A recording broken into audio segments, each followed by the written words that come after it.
All right. Hey, everybody, and welcome. I see a few of you in chat there, Philbert and Phantom and Aunt Jer. Uh, I was and getting I was getting some Filbert vibe from that song there. yeah, and Let's Farm. Hey, everybody. Yeah, no, that's from last year, but I love that thing that Jess put together, and I, Yeah. I wait. I wait for the Christmas season to use it again. I had actually planned not to use it as a opening sequence like that until the Christmas marathon thing, but Mm. since I had to set up a new studio and stuff, I was like, well, I'll go ahead and do it. Um, I will and be over there on Christmas Eve at dinner time, so yeah, I'm gonna kick off the prime timers on Christmas Eve at Purple's Marathon, and hope everybody stops by and says hey. we'll be on at our regular time here Thursday at 1 p.m. With Robin Webster, but we won't be talking politics. It'll be the same people, the same setup, but we won't. We're gonna, So you'll be on it's for, earlier, okay? yeah, it's for the atheist crowd, so we're gonna stick to that. And but Right. but since Robin and I do a show on that day, and I want to I include Robin. I always have stuff ready and I never get to it, so Yeah. we just BS with each other and have a good time, and it all works out pretty good. Sorry everyone. I couldn't be on camera today. Yeah, this old Um, crowd, man, we keep messing yeah, ourselves up. yeah. I got I'm a uh, I got a thin spot on the side of my head from chemo there. I mean, you don't see it as much when my hair isn't wet, but boy, does it show up when my hair is wet and I've combed my hair. And it's like, wow, that's depressing to have a bare spot on your head. I'm all right. I just tweaked my back, and I'm kind of stuck in horizontal mode for Backs today. ain't no joke though, man. I mean, lot of friends of mine, including myself, have bad back problems, and that's one of the things. Uh, Talking about my prognosis and stuff lately, I got a back surgery recommendation in my 20s when I hurt my back.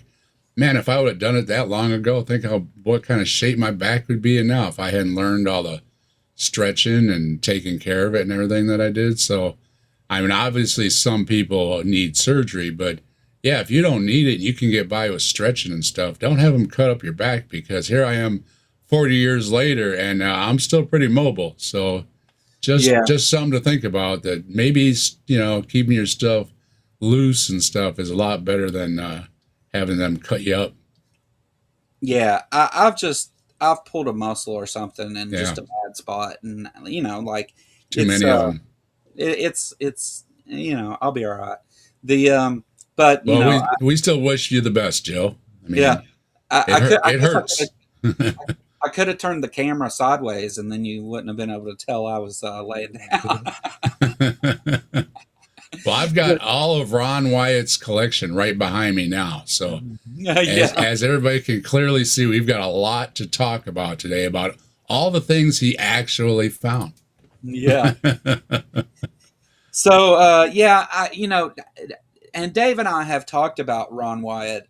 We did a multiple collaborations where we've hit on these things, and I've got standalone videos.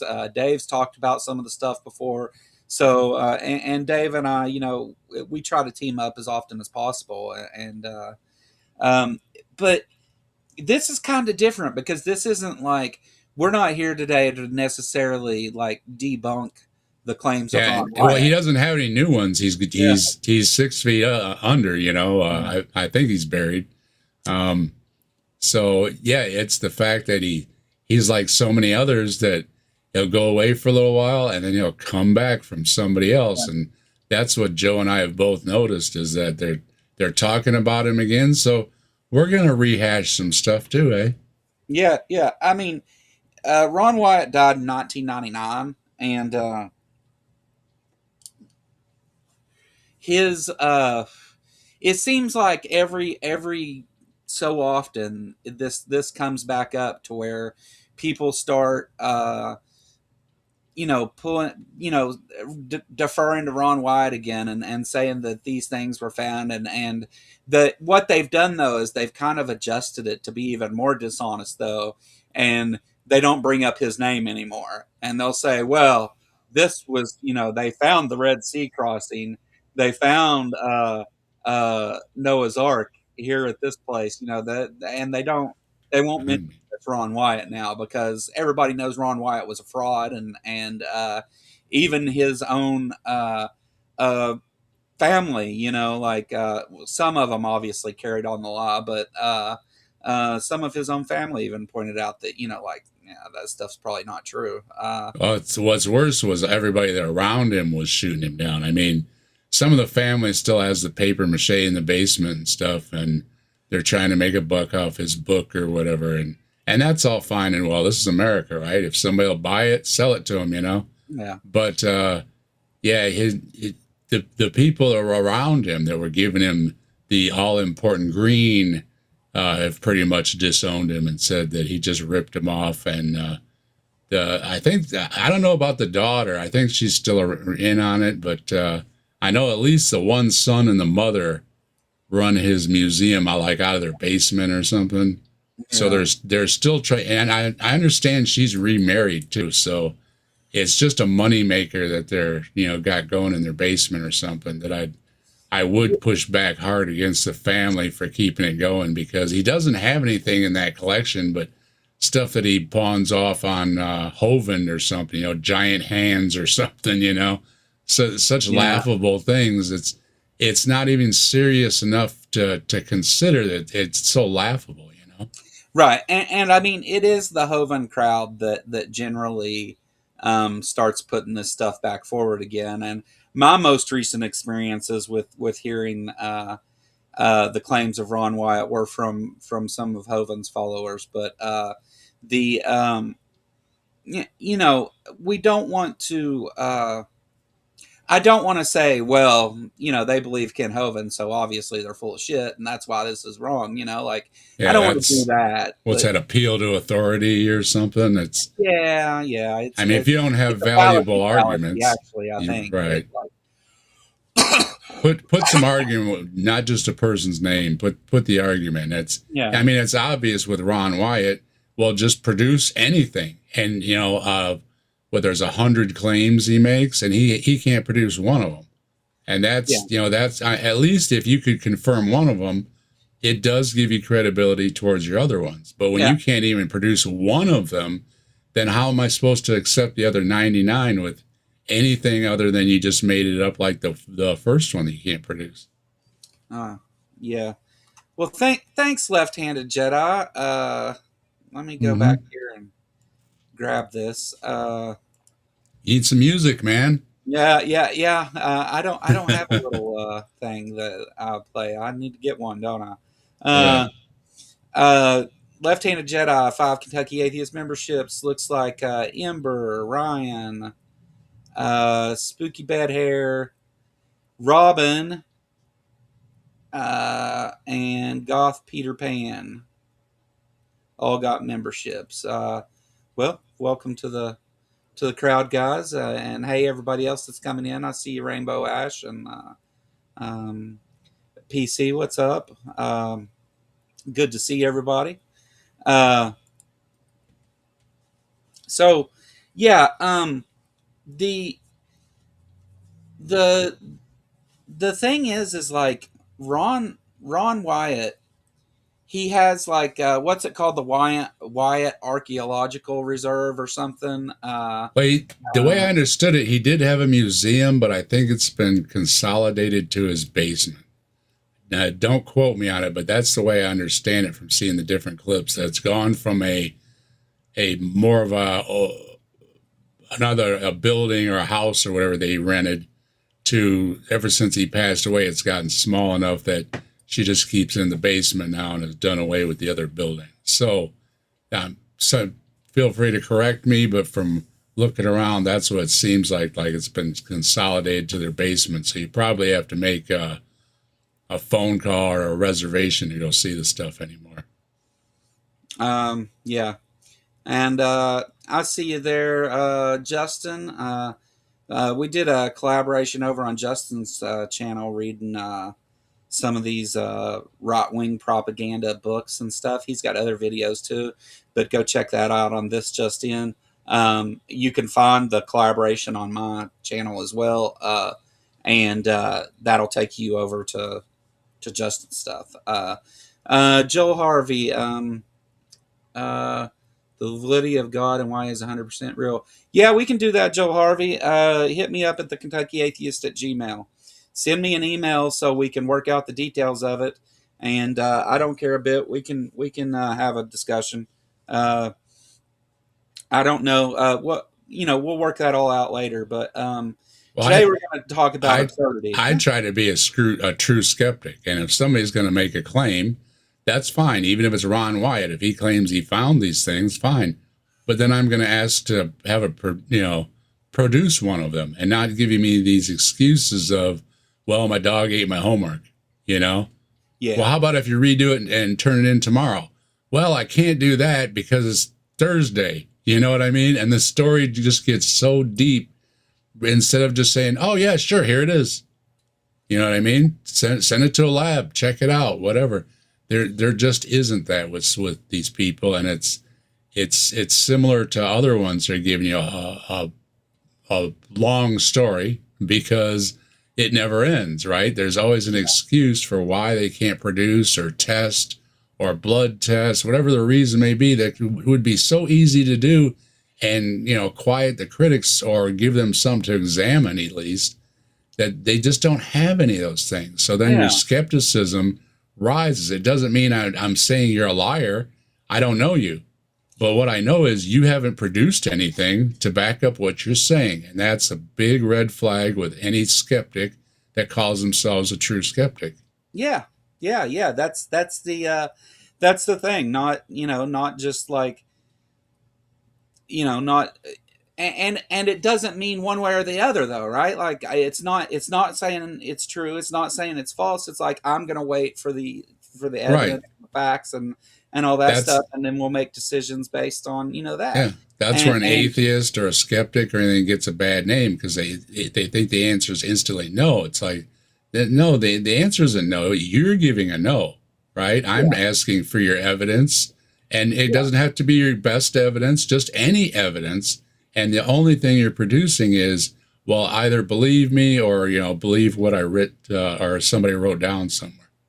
Yeah. There's like, it's that there's a whole lot of that. And whenever it comes to like Ron Wyatt, especially, I always say like, okay, maybe he did find all these things and never provided any evidence. So here's what you have to buy in order to believe Ron Wyatt. You have to believe that he found over 100 biblical artifacts and nothing else, only biblical artifacts, and that he found all of them right where he went and looked for them at. And that's key. It's always, he picks the spot first. Yeah.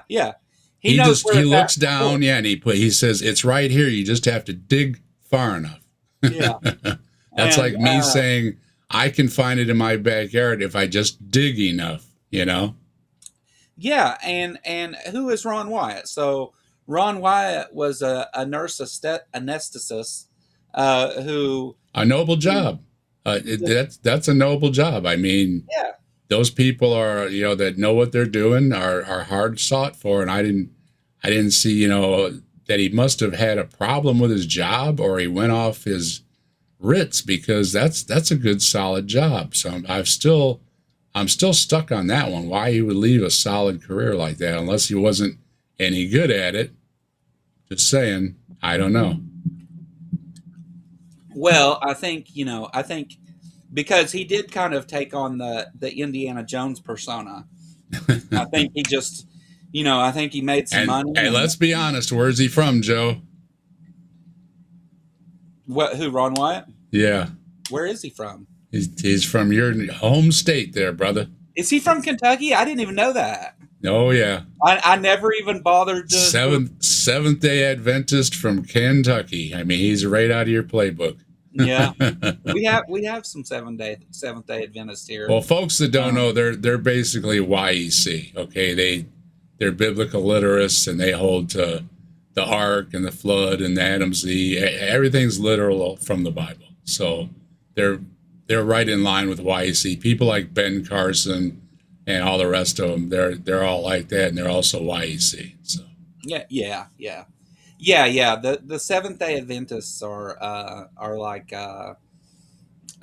if you took and made a denomination out of YECs. It's but but yeah, like the so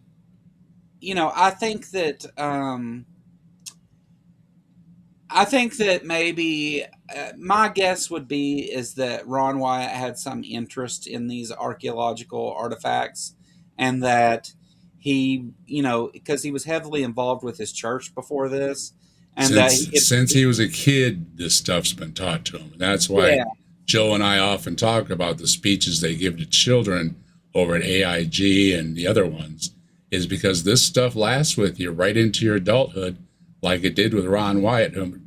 Make your decision about Ron Wyatt.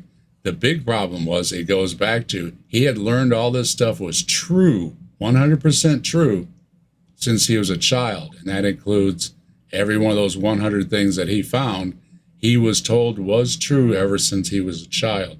yeah, yeah, and to be clear, like and you've pointed this out a number of times, but like AIG and Ken Ham thinks that Ron Wyatt's crazy. Like that, they think he's a fraud.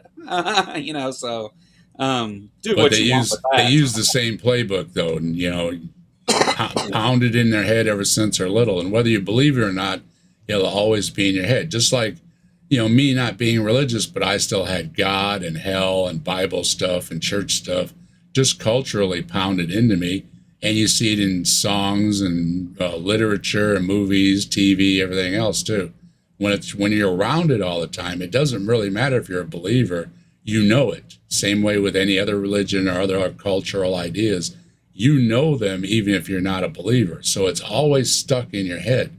And that's a big problem, is having any of this stuff. And then when you start taking it as true or as literal or as historical, and you're using this book as a book that's somehow been verified, there's a big problem. And that's why we speak out. It's not, we have our own problems with religions, but we have a bigger problem with the pseudo stuff. And that's what harms other people more, I think, than the fire and brimstone. Well, and yeah, and to be clear, Joel Harvey, all that stuff about Ron Wyatt's past before he made these claims and stuff. Sure, he believed those things were true and stuff, but yeah, I'm not trying to take away from him being a veteran or from him working as a nurse anesthetist. I have no beef Hmm. with those things whatsoever. I have no No, beef with his belief and him being a religious guy. That's not the that's problem. The that's problem down the is he line. lied Yeah, about these things. right. And It's the pseudo stuff. It's and him making claims like, you just whip a shovel out and put it in the ground and you're going to find something. When an archaeologist may have spent their entire life onto another generation, talk about lifetimes looking for a spot and they can't find one. But this yeah, guy just drops a shovel or points his finger and says, "That's where it's at." And he uses faulty equipment, faulty data. He doesn't use any maps or any ideas or from the not even things from the Bible. He goes against the Bible, and that really bothers me. Is when a religious person will go against their religious text just to prove a point, and they're not doing it without realizing it because they're not using their text. They're against their text, like things I talk about with the shroud, and Joe has probably before too. I know Ember has, and Tux, and everybody else has done videos on it. There's things in that story that don't align with the Bible. So you've got big yeah, problems when you've got a non-religious person saying it doesn't even say that in your religious text, right? So yeah. you have a big hurdle to overcome when you're arguing against your own texts. That's a non sequitur, Joel. You know, so being those things does not preclude Ron Wyatt from later in his life lying about other things. Sure. There's nothing. There's plenty of nurses and veterans that have been all kinds of evil monsters in our society. It uh, there's no, what you're saying doesn't fit. You're trying to say, well, he did something admirable early in his life, so all this other stuff is true. And let me just put something here to think about. Ron Wyatt claimed to find 100 biblical artifacts. We know some of those aren't true. We know for a fact he didn't find anything in that hole where he claimed to find the Ark of the Covenant, the Ten Commandments. The garbage heap is what it was. Yeah. And he never had a permit. There's no records. Everything he says seems to go against what everybody else says, and that's our problem with this person. It's, we live in a religious country in the United States. I mean, we have freedom of religion here. I mean, we're used to people being religious. It's not the religious issues. It's saying, hey, I can do this, or I've got this in my hand, or I've got this in my closet, and you saying, really, let me see it, and them coming up with every excuse of, well, it's my dragon in the garage, right? Yeah. No matter what excuse, it's, well, I can't show you, and it's Tuesday, and it's after 12, and it's raining in Georgia, so I can't show you today, and, I mean, these excuses just seem to become ridiculous. So it's not, I don't want to discount anybody's thing because I could be wrong. Maybe Ron found these things and he's just that much of a goofball. Well, then admit he's that much of a goofball that he says he found everything in the Bible, but can't back any of it up. He didn't take a picture of it. He didn't document it. He didn't take a video of it. This is modern times, right? This is within my lifetime. Yeah. He could have took a video of it with a VHS, gigantic thing on his shoulder or whatever. But, well, the tape got ruined, or, well, I dropped the film, or, well, the angels have it, or, well, there's always and that's the problem. So if you want to defend the guy, produce something and don't give me a, well, but, geez, or otherwise I'm going to just put on the shelf with anybody else that makes a claim and says, but I can't show you. Well, then I'm going to say you have an invisible dragon in your garage. So his investors, whenever we're talking about the Ark of the Covenant stuff, that stuff wasn't there. His investors that paid many, many tens of thousands of dollars, 10 at a time, to pay for him to go over there to do this, they went down in that hole. There was nothing there. It wasn't even a hole. It was just a crack between the garbage. And there's pictures of him down there with a jackhammer. Be serious. I mean, you got a little handheld jackhammer trying to. It's so ridiculous watching him. It's like I've said many times. Your God may be real, but the stories you make up about him are so ridiculous that it makes me want to giggle. Right? It can't be taken seriously, and that's why I often have a problem with people that don't make good arguments for a God. Rather their God. And that's the problem with Ron. Ron was going out with the intent of everything in the Bible is already true, rather than let's see if the Bible is true. See, there's a big difference. He just literally puts his shovel down. He says, well, this is where number one is. And then he'll walk a mile down the road and have a sandwich. You go, stick his shovel in the ground again. I think number two is over here, right? And it becomes cartoonish and laughable. That's the problem. Not the man. Don't know the man. Now you can put all that stuff aside. If you just go by how he's doing experiments, it is silly. And those sulfur ball stories, that is, it's ridiculous to watch. He hit with about 3 different things there. That was all nonsense. But here has to be the biggest piece of cognitive dissonance I've seen in a while. This is great. God keeps things secret. Only those that are allowed to see it will see it. There are angels guarding the Ark of the Covenant. They can blind men. They've done it in the Bible, and they still do it. Except they didn't. They didn't blind anybody. They went down there. It's not there. People have looked. There's nothing there. You notice it's only when he's alone, too. When the guide took off scared, then he found something. When his sons went home sick, then he found something. Yeah. It's always when he's left alone. Oh, I found it. Come on back, boys. Come on back, guides. This is where we're going. I already found it here, and I marked it, And this is where it is. So let's move on to the next one. And see, it's just, I'm not going to show you what I discovered. I'm just going to tell you what I discovered. And oh, by the way, the pictures I took of it, that film is ruined.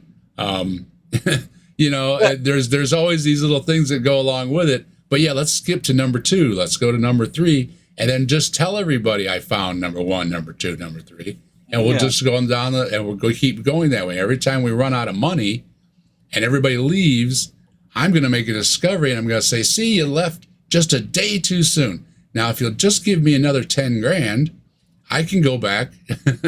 Yeah. Yeah, they have no idea. And this entire time, there's no paper trail with the government. The government wouldn't give just anybody permission to go digging around Israel. I mean, you're talking about the Holy Land. Try and dig in your own backyard, and you're going to have the city out. Imagine trying to dig in a Holy Land or any place that's archaeological or a museum type thing. Anybody that has any interest in something. You see what happens when they dig up a highway or a train, old train rails or something. And oh, wait a minute, we found somebody's establishment, and everything comes to a halt. There's all kind of legal things going on, just so they can build a road or a bridge or something that's already been there before. Yeah. But there was never a problem the first time they dug it up 200 years ago. They just said, "Oh, it's just some old bones." Well, now it's archaeological or something. So. But anyway, you get into this deep thing. This is just trying to dig, put up a fence or something, right? Good luck. He says he went into the Holy Land with a shovel, and they said, "Yeah, go ahead and just dig wherever you want." I mean, come on, it's like you showing up and saying, "Well, I want to dig up the White House lawn today." You really think they're going to let you do it? Did you really think they're going to let you do it? Well, these people all think that Ron just stumbled into Israel like the White House lawn, threw his shovel down and started digging. And it's like, things don't work like that, especially when you're in such a transparent environment. If you're in the middle of Kentucky in the hills, in the woods, and nobody sees you doing it, it's one thing. When you're out in the open, like all the tourists walking by Israel every day, they're going to ask why you're digging a big hole, right? It just becomes so ridiculous. Yeah. That's the problem. And like, Joe, I'm not going to go through every one of Ron's findings here and explain to you, that this is out there. Yeah. It's easy for you to look. The problem is that you want to take all the good he claims he found it and not look at any of the things that are skeptical of that position. And the problem is that there's a whole lot of it. And let's not forget, he was going, it seems, on vacations without Mrs. Wyatt. Yeah. So that's always suspicious. And I'm not saying anything about anybody's gender, sex, or anything else. But that is always a problem when there is somebody of interest in the story that something might be going on. I'm not saying, again, I don't know the guy. I don't know his heart. All I've heard is rumors. But the rumors was that the woman he was traveling with wasn't third class, it was first class, and it wasn't Mrs. Wyatt. So I always give that some credo because, as we've all heard, many of preachers and male and female, whatever, have fallen hard because of looking at the other side, right? Even veterans and nurses. Veterans, nurses, teachers, police, anybody is susceptible. When you're in certain environments and somebody attractive is there, things do happen. And it seems that every time everybody ran out of money and disappeared, Ron would find something and a way to keep his entourage happy, let's say. Yeah. So I'm just saying, it seems like, when he has a problem is when he actually found things. And when he was by himself, after the crew said, "Hey, we're out of money," the kids were sick, the guides all were freaked out because of something they saw from God, and they ran off. And then all of a sudden, Ron made a discovery all by himself. And it brings into question the same thing where Muhammad and Abraham and Moses and anybody that gets these messages up on a mountaintop or in a cave or in a canyon all by themselves. I mean, if God really wanted to, give a message to mankind, don't you think he would tell more than one person with, wild, wide open eyes all the time, right? Yeah. No, I'm not. I'm not a psychologist or anything. I'm just saying, it seems a little, like the memes say that. Why does God only speak to a certain type of people? Yeah. You Yeah. know what I mean? He doesn't speak to somebody more rational, like even the Pope. As pious as he can be, he can also be rational, where he's saying, "Well, I speak for God. God doesn't speak to me." Where if he actually came out and said, "Hey, God showed up and was telling me all this stuff and everything," but they don't do that. You notice that I, they're always a little bit more rational than that. but I mean, even whenever we like, if I defer to the professionals, right, like, to the experts in the field that this is in, archaeology, like, archaeologists have looked at Wyatt's claims, Mm, and out of the 100, they haven't been able to confirm one. They haven't been able to. They haven't even been able to say it's probably true. In fact, the archaeological community considers him to be a fraudster and a charlatan. Like, yeah. And he you know, literally he went from one day of anesthetizing somebody to the next day of putting a shovel down in the middle of Israel, and it's like it's an insult to all the archaeologists and everything too. That I mean, it takes a lot of work to know where to put that shovel. Imagine just looking in your own yard. You know what I mean? And let's just say you got a couple hundred square feet or under an acre. That's a lot of dirt, and you're just taking a shovel and you're nailing it on your first guess, literally first guess. I mean, no experience at all. You just walk out in the middle of the desert, throw your shovel down, and you found it. I mean, really, you know what I mean? It would be yeah, like me showing up with a shovel, just dropping it in the ground, saying, "Oh well, it's right there." You know what? You don't believe me? What are you calling me a liar? Are you saying yeah, my faith isn't any good? On and on and on. Well, yeah. no, it's just ridiculous that I'm going to show up off of an airplane with a shovel, having no experience whatsoever in archaeology, never dug in anything bigger than my fish pond, right? And to tell somebody that's dedicated their life or their generations of their lives that they don't know what they're doing. It seems very insulting too. And again, it's to the point of ridiculousness, right? This person can't be serious. They just no experience at all, don't have any idea what they're doing, but they're just going to stick a shovel in the ground. It just sounds ridiculous, whether you know whether the person is Ron Wyatt or not. God's not a genie in a lamp because those don't exist either. Uh, Yeah. $5 super chat from Left Handed Jedi. Ron didn't find the Ark of the Covenant. I've been using it as a coffee table for like 30 years. That's where it went. That's why it wasn't there. Now, see, Joel, you were right. And they give him a lot of credit for the Dead Sea crossing. That's where his big fanfare is. But he was actually all over TV with the Ark thing, and that's what keeps coming up in the news. And it's just come up recently. I think it was on probably Fox, an entertainment channel, I should say, that they were bringing it up again. And yeah, Martha or somebody was talking about it. That's who it was. And it keeps coming up, and every time it comes up, they talk about Ron because Ron was on one of the shows like with Barbara Walters or something back in the day. Yeah. And that's when I first got whiff of him, was this guy was sneaking around in Turkey. But the formation that he found in Turkey is also found on other mountains. So if you look around where there's hard and soft stones sliding down the hill, you'll get these teardrop formations as, I don't know, what the softer one rolls around the harder one or whatever.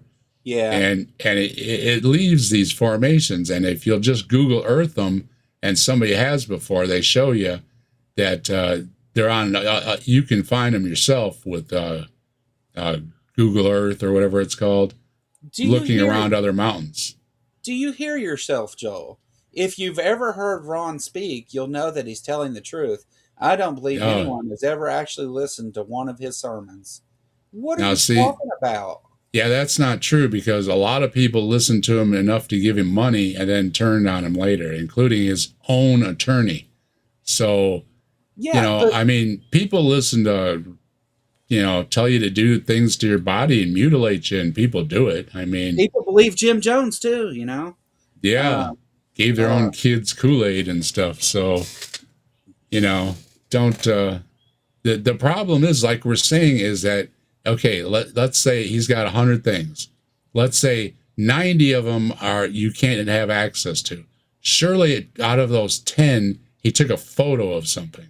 But yeah, no, even with the chariot wheels on the bottom of the Red Sea, his son admits, well, yeah, I took pictures, but then I dropped the film and it got ruined by the water. Well, what a yeah. coinkydink, The and you didn't go back with another camera, the pictures that you exist know? that claim to be chariot wheels have Yeah. been proven to be frauds. So, like, Or you know, they can't be identified as wheels. They're identified as other things that look like um, round things, which are pareidolia in nature, or whatever word you want to call it. Round things do form in nature. Things with the coral thing too. When the coral's been so overgrown that they can't remove it to show you that it's a wheel inside, it could be a perfectly natural thing with no wheel on the inside. So those are all bad. And the good pictures, again, he ruined the film. no, Well, what a coinkydink. And again, he only had 2 cheap Instamatics or something that he took. I yeah, mean, you're the find of the century. You've got access to, like Joe was saying, this guy was borrowing grand and 10 grand and more from people. He had investors with money, and yet he's buying an Instamatic throwaway camera for underwater shots. I mean, it's something like you give your kid at the beach. That's where it becomes ridiculous. He's not. He's acting like he's a kid at the beach, but he's taking 10 grand for it. I mean, that yeah, doesn't add up. If I give somebody 10 grand, I expect a decent picture, yeah, for my 10 grand, right? And I don't want no excuse about you drop the film. Hey, go get another roll of film. That's my yeah, answer. Where was your yeah, backups at? Obviously, didn't you take 2 cameras with you? I mean, the find of the century. And it's like we kid around with the Bigfoots, right? Before they go Bigfoot hunting, they go to the store and they ask to buy the worst out of, cracked Vaseline all over the lens camera to use. Not the good one on the shelf. Well, what's the worst one you got on the shelf? What's the oldest one that's letting daylight inside of it or something, yeah, And yeah, with these underwater cameras, well, they didn't hold water. It's like you didn't check it first. I mean, again, you're going for what you would call one of the biggest finds ever, the crossing of the Red Sea, a wheels under the water. And what am I going to get? What's the cheapest underwater camera I can get? yeah, See where it becomes ridiculous. That's the problem. It's not, wow, he's got these awesome photos, right? No, I've got the video. I was just watching it earlier. His son was, yeah, I contaminated the film and ruined it. And it's like, well, get a cameraman then. Obviously, Junior isn't doing it either. He doesn't know you what he's just doing. decided never to go back with anything better, like just Yeah, I've got a little knockoff GoPro I bought, and it takes, people love my underwater shots of my fish and stuff. They go, wow, that's really cool. How'd you do that? I just bought a knockoff, and you flip the little seal on it, keeps it watertight and everything. And this dummy, no offense to the dude, but you're a dummy. You can't keep the water out of a waterproof camera. I'm no camera guy, and my pictures managed to stay dry. I managed to blot the thing off right away, so there's no water drops being crossed over or anything before I hook it up and download onto my PC. And I've got great video, great pictures. This guy is borrowing 10 grand. I didn't borrow 10 grand. I did for like $40. This guy's got 10 grand. And even if it was decades ago, they had, Jacques Cousteau's been taking underwater shots and everything. He figured it out. These people all figured out how to make video and cameras waterproof a long time ago. Why he couldn't do it or why his son couldn't do it, then I have to say it was intentional. And Yeah, Joe and I, we could pick out any of one of the 100 things, but they're all similar stories. It's all, I got the film wet, I dropped the film, I broke the film. There's always an excuse. And out of all these years and all these trips, he said he made 40 trips to the Holy Land. Then out of those 40 trips, give me one picture. Yeah. He doesn't have one picture out of 40 trips, Joe. I mean, he's got literally he doesn't nothing. Have anything out of any of it. Yeah. There's you have, you know, and the reason that Joel in the chat, if you heard Ron speak, is because that's all he did. He had no evidence. All he did was run his mouth and pretend to have things he didn't, so that people would keep giving him money to go find other things. And he pretty much says that himself. The stuff possible and pocketed the rest of the money. Yeah, or the like the radar stuff for the arc and everything.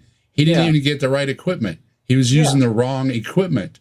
So the equipment, it's like a buddy of his. You know, hey, I'll give you a couple grand if you let me borrow this. You know, so his buddy's making a couple grand, but the legitimate company, like an oil company or whatever, with the proper equipment, he's not going to give them the money because that's too much. You know, going away and not in his own pocket or into his for 1-star hotel or whatever they call them. Let me read this. Objective Ethics, $5.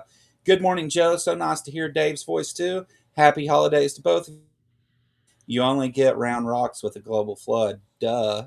Yeah. Thanks, Objective Ethics. Thanks for the super chat. I appreciate it. Well, you heard how and that's originally how he found all those things. Was he was driving down a road in the dark. The cab kept overheating, which they couldn't figure it out. Gee, an old piece of junk in the desert that keeps overheating. I wondered how difficult that was to figure out. So right away, it was hurting my head listening to it. But every time the thing would die alongside the road, they would say, oh, must be a sign from God. So they left a marker. The next day, they went back, and that's how they found Noah's Ark and everything else, was these markers that the car was giving them as a sign from God because it was dying and it was too dark out to see something. Yeah. We didn't make it to where we were going, so it must be here. You know? Exactly. Yeah, the car, was overheating. And I said, back in the 70s or whatever, with a car overheating in the desert with some vapor lock, it's like we were treating people for that all the time. That's in the day of people used to put clothespins on their fuel lines. Remember that? Yeah. It was for vapor lock, and it didn't work. But the way you fixed it was adjusting the new computers on your car and everything. You leaned or riched it out. But anyways, it was a spark knock issue. But anyway, going on, Ron just, that's the thing, that the cab was overheating, and every time it would overheat, it was a sign from God. No, it was a sign that you were driving a cab in the 70s in the desert, and it was a little bit hot there, brother. But each time it died is when he found the ark, the stones, and Mrs. Noah's grave or something like that, or the house wall on Mrs. Noah's grave or something like that, or what he marked in the dark that night from the cab. It's not anything to do with archaeology, what's in the Bible, or anything else. He believed that any place that he stopped and literally put his shovel in the ground was because God did it. Hey, check this out, Joel. Here's a good one for you to think about. You make this claim here. There was a female saint who lived off nothing but the Eucharist for 13 years straight. Guess what? No, there wasn't. Now, provide something more than that.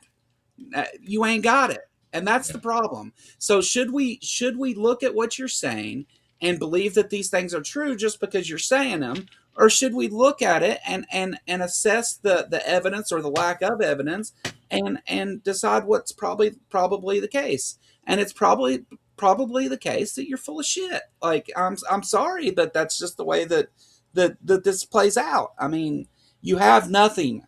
You have claims.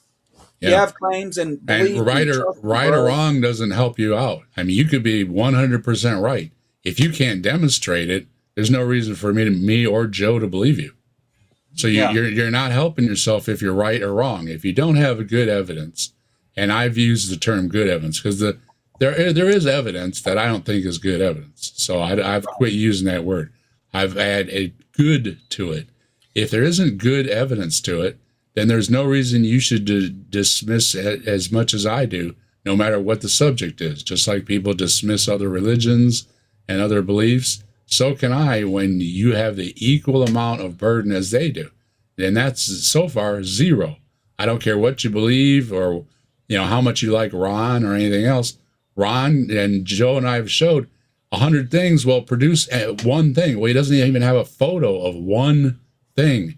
And we're talking about in the modern age. We're not talking about what'd you say he died in, Joe? 99? 99. Yeah.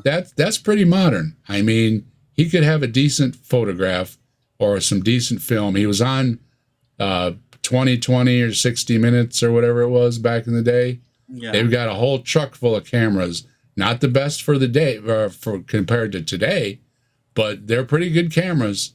No photos. They've got a bunch of guys climbing around rocks and some pictures of Ron in a hole that he never had any permit for and was self-admitted at best he was looking around a garbage pile and nobody cared. Yeah. I mean, that's how ridiculous it is.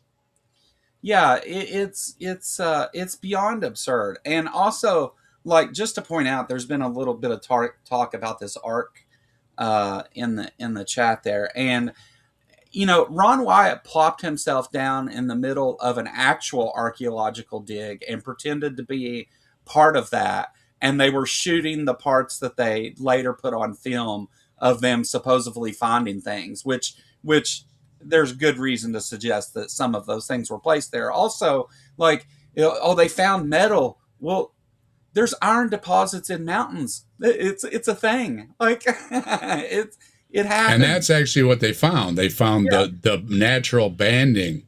Yeah. It doesn't happen unnaturally. It happens perfectly naturally that it leaves down these bandings, especially as it slides down these volcanic mountains, or even erosion on a regular mountain.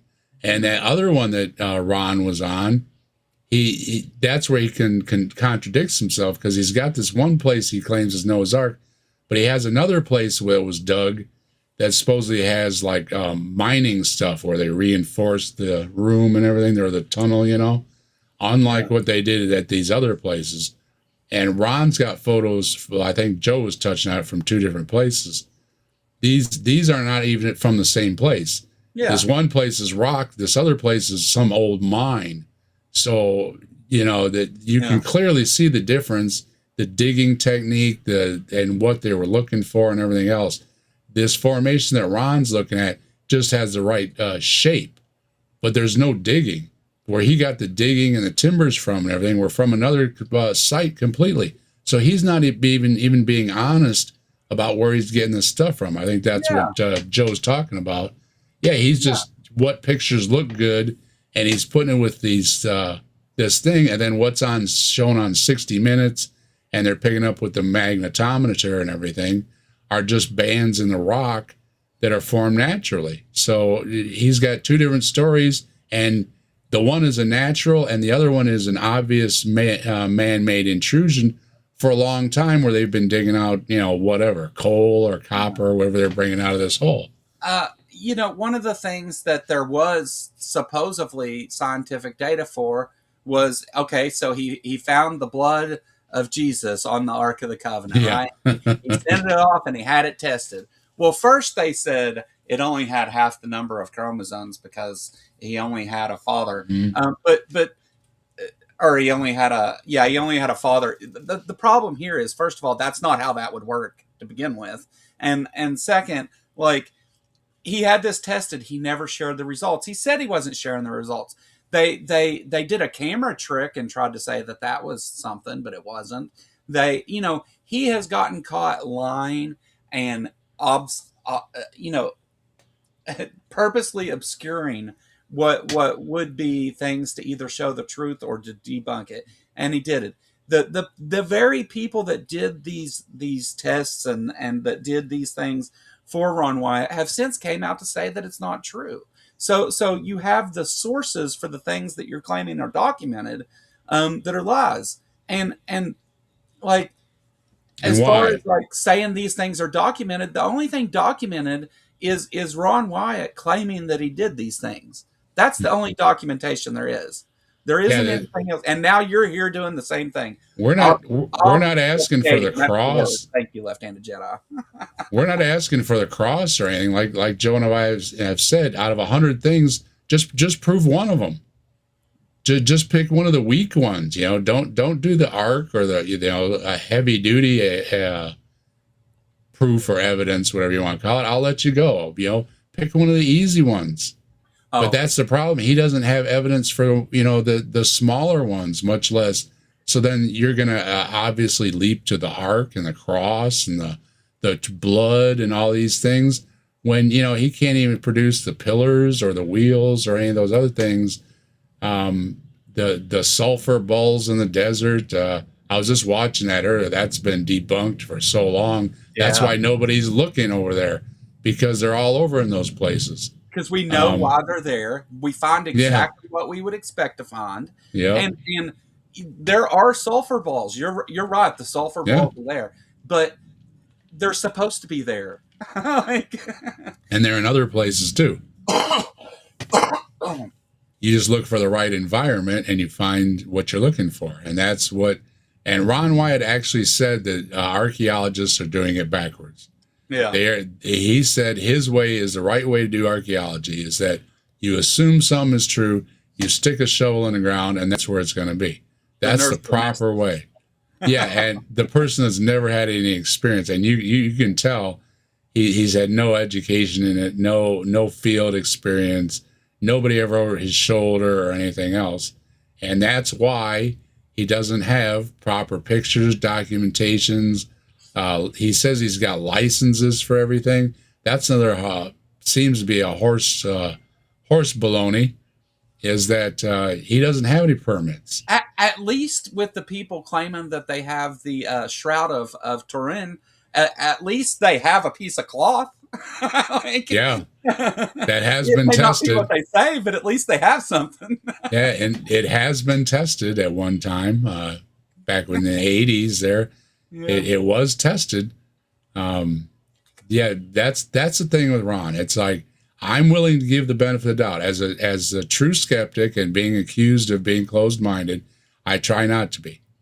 Now, this person is saying that they found at least 100 things. We'll give him the 100 things that he claims in his book or whatever it is, or somebody's book. There's 100 things that Ron Wyatt found. Produce one. Yeah, just one. We don't think we're being too. People are saying, "Oh, that's ridiculous to ask for all 100." Well, yeah, it is. Produce one. Produce one to be tested Right. that will show that it is what it claims to be. And then we can go on to, well, maybe number 2 is good then.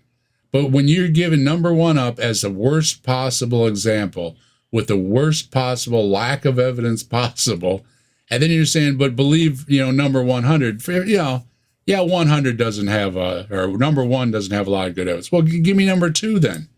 Like I said, this guy, it's laughable. It's like the Bigfoot hunters that have a whole truck full of modern equipment, and they run into Bigfoot somewhere without a camera.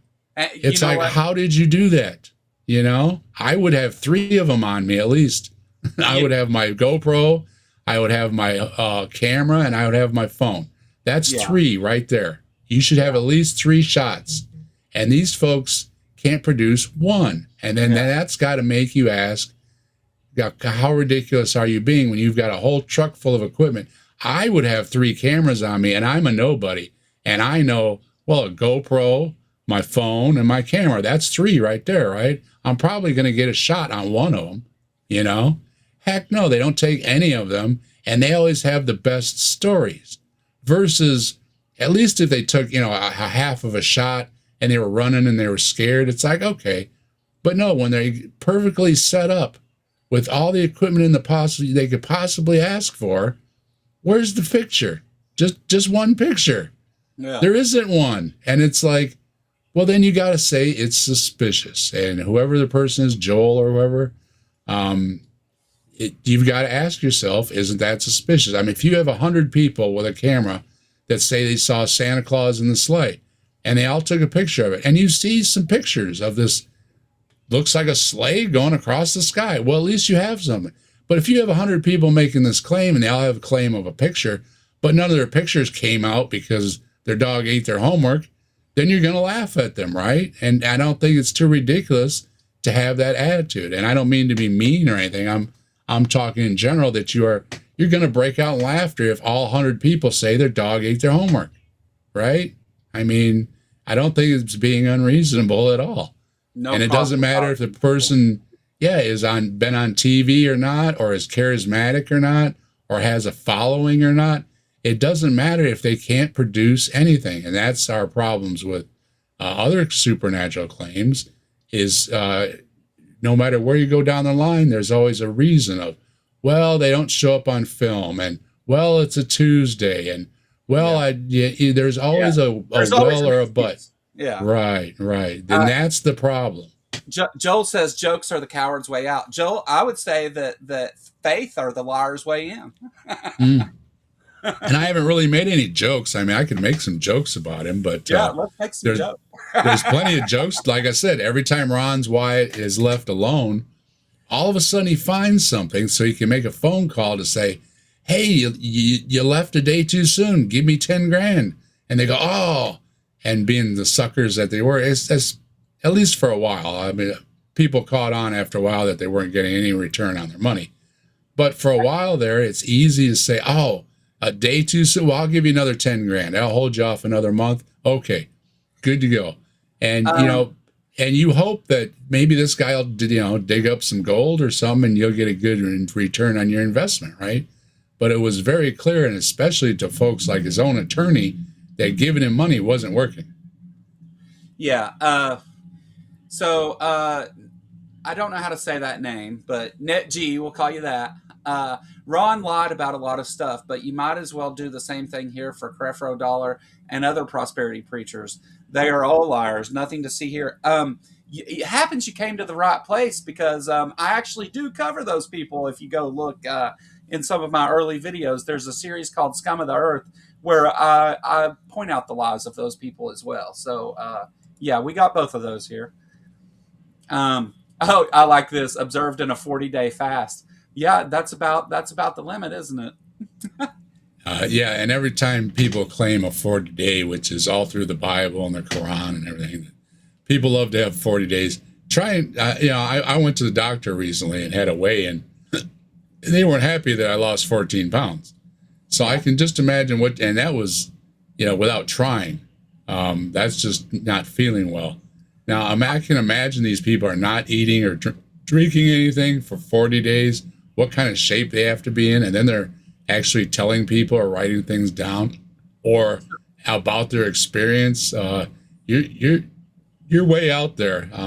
I wouldn't, anybody that could even last for 40, first of all, 40 days without drinking is impossible. Well, you can drink when you're fasting. But if you do it at night or whatever they do, but there's certain things. Okay. But I've been locked up with people who did fasts for a month at a time, and it was no big deal. They were used to doing it. Like they. Well, I know you can go a lot longer with food than you can water. But they were drinking. It does stuff. show. Yeah. Yeah, and what you were talking about earlier reminds me of like the breatharians who claim that they don't need to eat, or so and so only lived on the Eucharist, I believe was the story.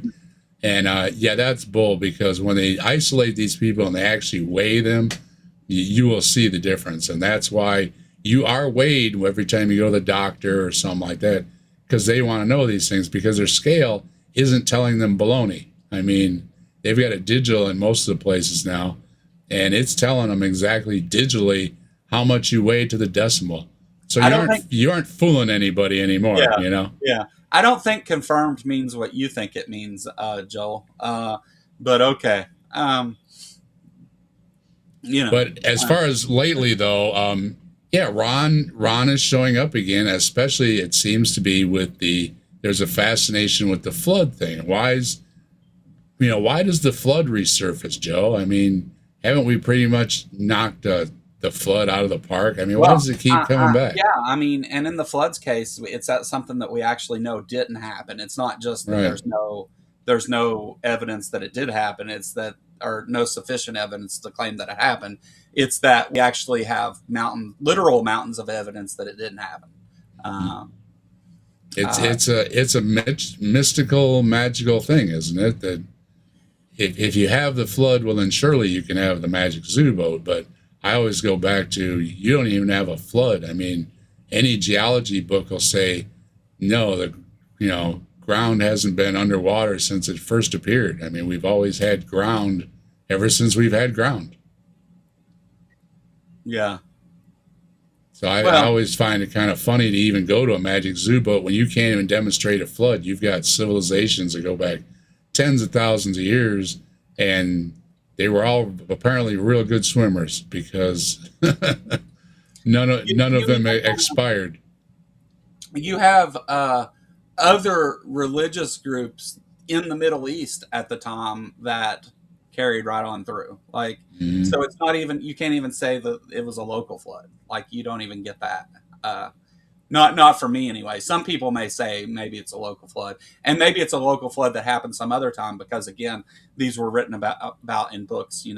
Going back It to ancient it history. just seems to be the flood mythology that just keeps getting tied back in. So the Bible must be on to something. When we all know, like you said, that whole civilizations completely ignored it. And yes, people deal with them a lot because, ta-da, people tend to live by water. Yeah, Joel, I would encourage you to support evidence and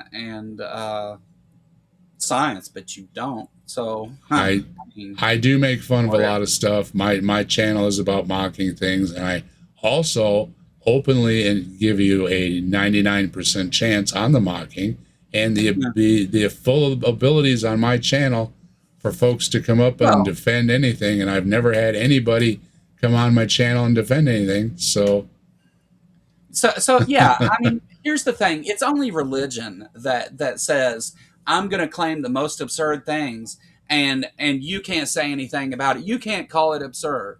Like, it's only right, religion that requires those things. That like for any other thing, if you claim that there's a pink dragon on your roof, and people are going to not believe that, but if you claim that pink dragon's God, all of a sudden you right. can't make fun of those claims because they're That's religion, and I don't think that's true. That's why Um, blasphemy laws are so scary. It's you say the wrong thing or think the wrong thing, and a religion can come knocking on your door. It's like yeah, that's no way to be a free thinker. I mean, if God really wants you to say, "Hey, God, you're great," then God's going to give you the ability to do so. And if you're walking around, Jen, I don't see anything greatness from God. That well, isn't that God's fault? I mean, this being is supposedly God, and I'm tired of being all the excuses are laid at my feet. All the problems, all the answers are laid at my feet. This person is God. This being is God. This being is perfectly capable of doing things itself, not having its feelings hurt, and everything else, and running the universe like nothing. You know what I yeah, mean? And why everything is so complicated and my fault up against God is just another thing that's that much more ridiculous. And that's why I said you're not defending anything that I don't find ridiculous. So if I sound mocking or laughing, if I make a video about the Magic Zoo boat, I really mean it. I think it's ridiculous. And I think if I have to meet the man at the gates and he has to explain the Magic Zoo boat story, I'm going to laugh just as hard as I would today. I yeah, just think it's totally ridiculous. It doesn't mean that there isn't a divine being out there, whatever. I don't know. You don't know either. But yeah, if when you can't prove one way or another, the society we live in, we often mock things. And yeah, like Joe said, why can't I mock religion any more than anything else? I mean, if it sounds silly, it sounds silly. yeah, yeah. Iran sounds silly. Religious people run around, and again, not all, but Yeah. Christianity especially is definitely guilty of some real atrocities throughout history, and if it turns out, which I'll go ahead and say that Christianity isn't true, but if it It's turns out that nonsense. no God at all exists, then all of this stuff is the most horrible evil man could put on his fellow man. Like that, these things are, and even if Christianity is true, the those things are still horrible. And to say that, you shouldn't mock my religion or whatever, I'm sorry that you've chose to go around and spout nonsense in a place where you know that people already don't believe you. um so I don't feel bad about that. Instead of trying to appeal to people's emotions, provide evidence. That would solve your whole problem. It would Yeah. shut us right up. Yeah. I mean, we get rid of atheists and skeptics, and James Randi spent years as a skeptic, saying, "Hey, I'll give you money if you can shut me up." You know what I mean? Yeah. He was putting the money where his mouth is. Houdini too. If I can come back and speak from the dead, nobody else can do it. If I can't do it, well, he hasn't been able to do it. Yeah. So am I going to say that the man with the brains hasn't figured it out, that it isn't true? Well, no, but I'm going to lean towards it isn't true. See, that's kind of how it goes. If somebody can tell me a secret that only I and my brother know, and he's gone now, everybody else is gone now that could possibly know. If it's just something between me and my brother, and somebody said, from the dead, your brother says this thing, I'm going to say, huh? How'd they get that? Only my brother and I should know that, right? Doesn't happen, though. And that's the same thing that's happened with after death and all these things, is that they've said they're going to prove them, but they haven't. Now, prove it. And that's, why we're talking about Ron today. Joe and I have done Ron. I have plenty of videos. I was watching videos on Ron earlier just to catch up. And most of his stuff I find myself laughing still. You're listening to him, and he's talking about ridiculous things, and it has absolutely nothing to do with his beliefs. You could have his beliefs or not. If he's saying the same thing, it sounds equally ridiculous. And it's equally ridiculous among whether Ron does it or not. Now, have I listened to Ron? Yes, we've listened to Ron. We did a lot of listening to Ron. I've done a lot of listening to Ron. I've done a lot of talks from his lawyers, his friends, his investors, the people that knew him close, the people that didn't know him close, his family members, what they're all saying. Now, what I find weird is whenever the family members are speaking, they're looking down like they're not telling the truth. Yeah. The And trick is to listen to. You can listen to Ron, but don't listen to only Ron. That's the trick. yeah. Well, he may be charismatic. I mean, Yeah. I think he's a little wide-eyed, and it's kind of a tell. But I think his brainwashing. Put it aside. It doesn't really matter if he is or not. And that's not the cool. We're not picking on the man. We've picked on the man playing. I mean, he's been picked through the media by his own peers. I mean, there's no question that the guy's by his own peers, that he was a crook. All right, he ripped people off. He had a side chick, and he was having a lot of fun. Well, knock yourself out, Yeah.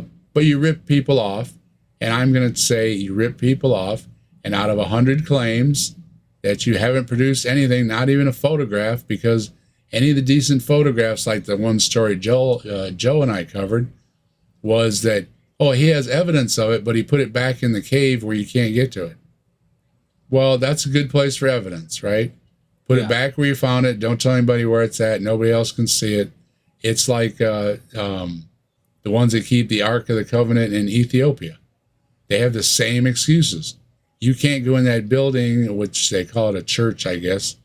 There's a monk that guards, doesn't let anybody in, doesn't let other monks in or anything. And when he's sick and gone, they replace him with somebody else that just keeps a vigil and doesn't let anybody in or see what's going on. Well, I've got the Ark of the Covenant in my closet by that standard, right? You can't ever see it. Nobody can ever look in it. Nobody can ever open it. I can't even look at it except on a certain holiday when somebody else is taking over. I mean, it becomes ridiculous. And, you just keep going and you wait for somebody's face to crack, right? And when they do, and they're chuckling along with you, they're just as mocking as anything else. Yep. And as far as religion goes, religions are the worst at mocking other religions because they'll call other religions false, say they're not true, they're lying to you and everything else without examining that they are supernatural claims the same as yours. And instead of putting them on any kind of a footing at all, you automatically dismiss them, where I will at least give them equal footing. So you're asking again for unacceptable standards against a skeptic and a believer in whatever religion it may be. So I think believers should be more open-minded than they are instead of being so closed-minded. And this guy, Titan's talking about Indiana Jones movie. They made jokes. He's in one of his videos making a joke to a reporter about they wish they would call him the Kentucky Jones because he's not from Indiana. Yeah. And that's why I had to give Joe a hard time. I want to keep wanting to call you Joel. I'm sorry. Okay. That's where Joe got put off right at the beginning of the show, is that, and he's not alone. A lot of the other ones, they put on these outfits and they think they're Indiana Jones. And the TV shows up, magazines show up, especially the Christian sites all show up. They give this guy all kind of airtime in a supposed Indiana Jones. And this guy's even worse than Indiana Jones. I wouldn't want to follow him anywhere around in the desert without getting lost or starving to death. Yeah. Yeah. They never know anything. They just got the outfit. Yeah. He bought the hat. That makes him the character. He bought the hat and the vest. I mean, it does it every time. You got a whip if you've got the money for the leather store. Yeah. Yeah. I'm surprised. Did he have a whip he carried around too? I don't know. I wouldn't doubt it though. Yeah. He might have kept that put up. He liked that it's a vest or a jacket that goes with the hat. He left the whip at the hotel room with not Mrs. Wyatt. Joe Dirte says Indiana Jones is a grave robber. Yeah, he doesn't have a very good reputation amongst movies. The movie and the true museum collectors and stuff. They've been at odds for a while. Of course, they have a lot of right to. A lot of the countries took from other countries stuff that wasn't theirs. So. Wait, you guys don't have whips? Yeah. Now, I'm not kink shaming. Don't get me wrong here. But at least Indiana Jones, I mean, a lot of times he'd bring something back, or somebody would have ID on it, or they have a photo of it or something. And back to Ron Wyatt, he just didn't, he didn't even, what do you call it, GPS coordinates? I don't know what they called them during the day, but same thing, right? This is where it is to go dig it up, right? He doesn't give anybody that.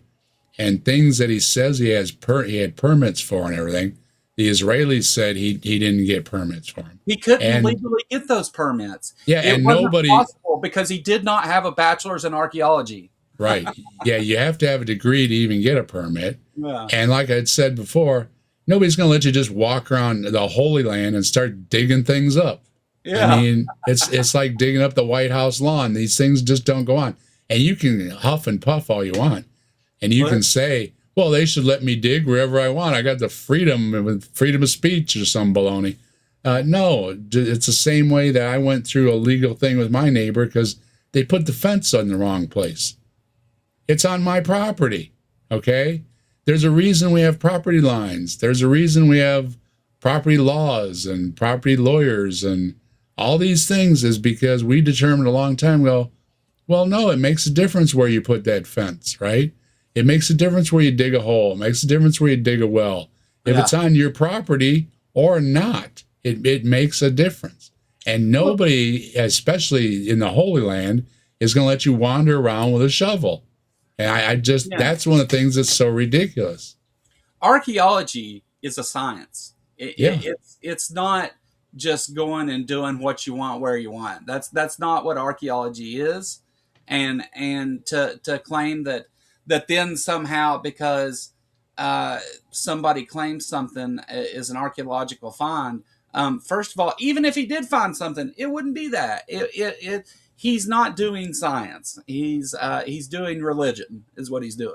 Uh, Yeah, and Deviant points out in the chat he could actually be doing harm by not marking things or Absolutely. marking layers, or pulling out his jackhammer and just jackhammering away instead of using a little pick and a brush like you see him using. He's using a jackhammer. I mean, he again, if this is true, any of this is true, it's one of the most important finds of all time. Yeah. And there he is with a jackhammer.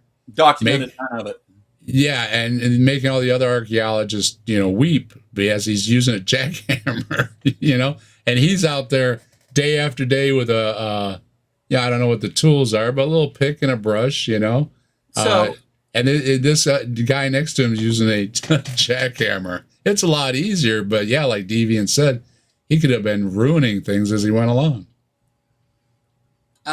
Yeah, so one of the big things that's going on in archaeology now is for the longest time, people would go find something and they would dig this thing up, remove it, and then do all their studies and testing on it and stuff. And they found that there's been a lot of damage from not documenting these things in situ, because you you get a lot of information by that contextual place that you find it, right? And you damage things by taking something that's been in the earth for thousands of years, and just digging it up and going and testing it in acids and everything else. I mean, like, so archaeology is the process of documenting these things. It's not just, I can go out in the yard and dig something up. I live in Kentucky. You can find all kinds of crazy stuff digging in the ground here, but that doesn't mean it's archaeology.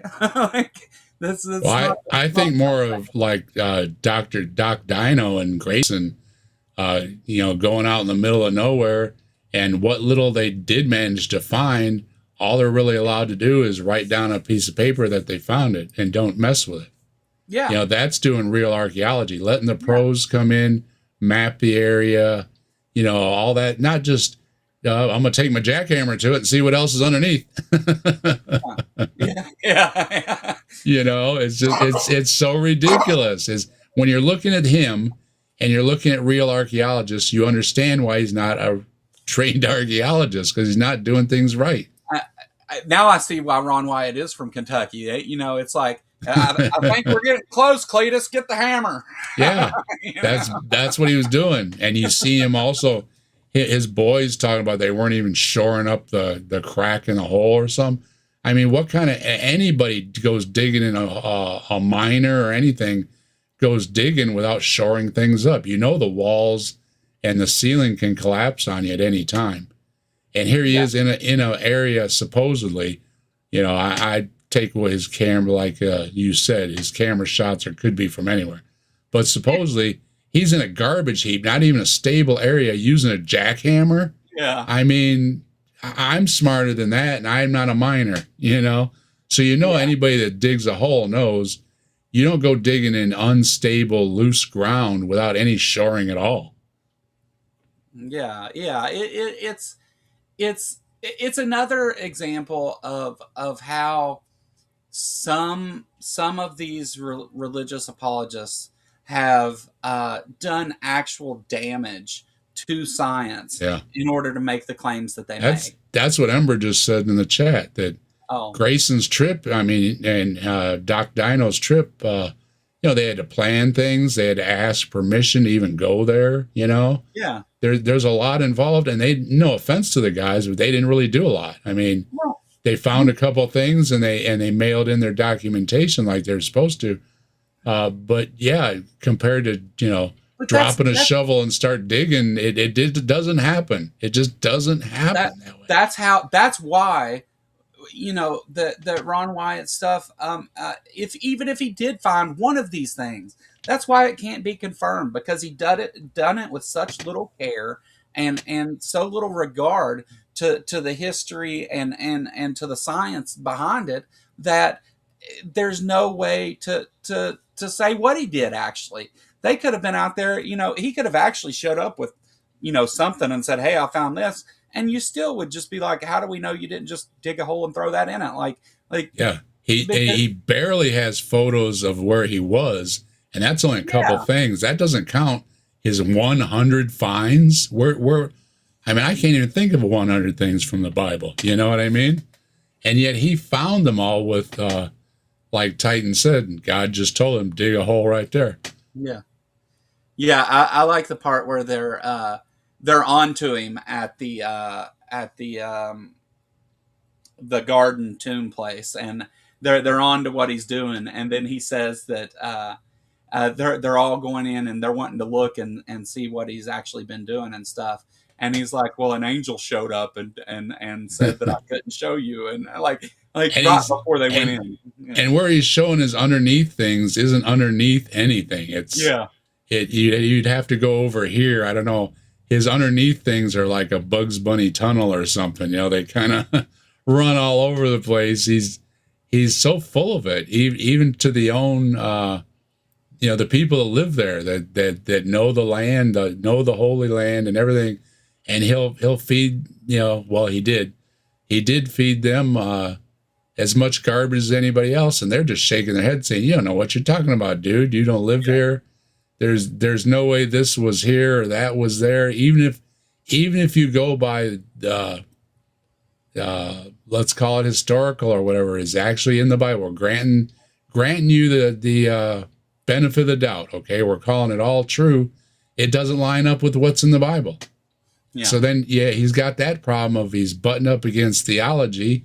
He's butting up against his own book. He's butting up against his own stories before he ever gets to a secular archaeologist. Holy Kool-Aid did a great video about Ron Wyatt. Yeah, and to be clear on this kettle here, the Dave and I have both covered the actual claims and the stuff of Ron Wyatt a little more thoroughly than this. This is just us kind of talking about how this thing keeps showing its head, like how we keep seeing this thing over and over, where It's like the shroud; it won't go away. It shows back up, and it gets debunked, and it shows back up, and Yeah. yeah. So this isn't an in-depth video about the claims of Ron Wyatt. We're just kind of shooting the shit about it here. About And that's even hard to do because, like we just said, he claims 100 things, and I think when we did our talk before, we only touched on a couple things.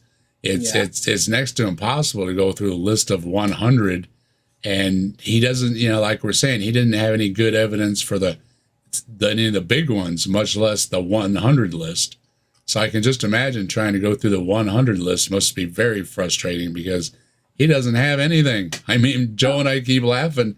He doesn't have anything. We're asking for something. We're not even being, tough critics or anything here. We're being as generous as possible. Just produce something out of the 100, and you can't do that. I mean, that's, you should be able to do 50 easy. Like off the top of my head, blah blah blah blah blah. Right? Yeah. He doesn't even have that. I mean, when asked, he just looks at you like, well, I had photos, but. And then here comes the excuses. He's the luckiest unlucky man ever. Like, yeah. I found it. Oh, yeah. I dropped my camera. Yeah. he stumbled upon 100 different biblical archaeological finds, but also he somehow blundered every single one of them accidentally because of various different reasons. Like how. It's Todd Standing. Todd Standing has the best pictures of Bigfoot ever. If you know who Todd Standing is, he's a big Bigfoot guy. Bree and I covered him. Everybody in the Bigfoot community has heard of Todd. He also seems to be a big fraudster. He hung out with Les Stroud in Canada because I guess he just sent him enough phone calls that Les finally said yes. But he's another one that the best photos he's ever had of Bigfoot, he dropped the camera in the water. John Hudson, I'm here to hear the most manly voice on YouTube. Hail Bigfoot. I'll try, John. Take it easy. I'll put Joe to sleep. He's already laying in. He's recluse as it is. Yeah. Recumbent. Is that recumbent? Reclined. Too many R words. Good to see you, John. Yeah, thanks, John. I guess I sound pretty good. The only thing I've suffered from is maybe I talk a little too fast when I'm on the roids, but everything else, I my voice and my hearing and everything else all seems to be intact. So I could just keep the rest intact. I'll be all right, and I'll keep you entertained, John. Yeah, yeah. Well, I'm glad you're here to talk about Ron Wyatt with me, buddy. Feeling good today. You know, I have my bad days, but most of my days have been good. I did a show yesterday about my condition, so if you want to hear about what's going on, I did a show last night, and I also had some people on talking a little bit about stuff, and we had a nice little conversation yesterday. Yeah, but it's one of these things, and it's like, yeah, sure. We're Our audience here is mostly atheists or skeptics, and so to sit and go through and like debunk all of these things again and again and again, I didn't think was really necessary. I thought we could, just have some fun talking about how apologists continue to put these claims forward, and how Ron Wyatt's name still 26 years later just keeps coming up, even though it's completely absurd. And I know that you guys here, for the most part, are all aware of how absurd the Ron Wyatt stuff is, and it's because there are a number of people out there who have done a great job covering this and showing why we shouldn't accept these things, and why we should be skeptical of these things. And so great stuff. I'm not pretending to like, oh, I figured it out. Ron Wyatt's a liar here.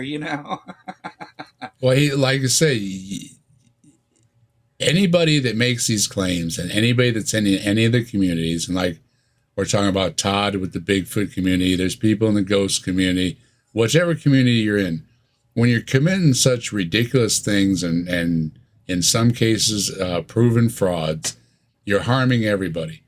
So if there is somebody that's legitimately hunting the Ark, hunting Bigfoot, hunting ghosts, legitimately has evidence, if you aren't being bold and out front and everything, you're getting buried amongst all the cons. All Yeah. right.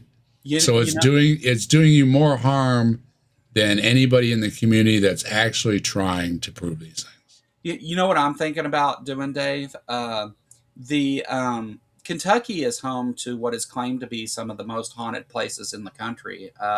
Waverly Hills Sanatorium, however you want to pronounce it. The There's Civil War sites. There's all these things. I'm thinking about maybe just for fun, and it would be totally centered around like making content and just having fun with it. Putting together my own ghost adventure thing here, and getting some skeptics and maybe even a Did you few. did you hear that? Did you hear that? Yeah, yeah. Shh, shh, did you hear that? um, getting a Yeah, few people together and having some fun with this, going into one of these places and you could get advice from Bree too. She used to do that kind of thing. So yeah. um, I think I think that would be now Waverly Hills. I don't know that we could get. I don't know that we could legally get in there without going through because it's a tourism thing now, and but we could do that too. We could all go on a tour of Waverly Hills. I can get us a deal for a group, and the Waverly Hills is down there close to where the Ark Encounter is, and although I may not be taking on the Ark protest this year, may still be something to look into to doing at some point. that But would be cool. People like that stuff. Even not the believers, but just seeing the old stuff is really neat to see too. Whether you heard something or not. yeah, yeah. I mean, I think it would be a fun little exercise in skepticism and just a fun thing to do as a community, or with people from this community, to go and challenge some of these things. I mean, it's some of what we do. I will say that not only do I not believe a God exists, I don't believe that the supernatural exists. Period. I don't believe that. Now, can I prove that there's nothing supernatural? No, but By what we know, right? I mean, you never want to rule it out because, I mean, surely something could part the sky right now and say, "Hello, how you doing?" I mean, it could, but It could. The that that's the possibility goes way down though. It's that's why though, probably like won't. that's why I would think that like it would be a fun thing to take these claims of supernatural infestation, I guess, and and to go and test those things. And I'm not talking about taking a bunch of fancy bullshit equipment or anything like that. Like, sure, we can get some stuff to try or whatever, but Well, like, you can play with them. Sure. People still but have a problem with my Ouija board.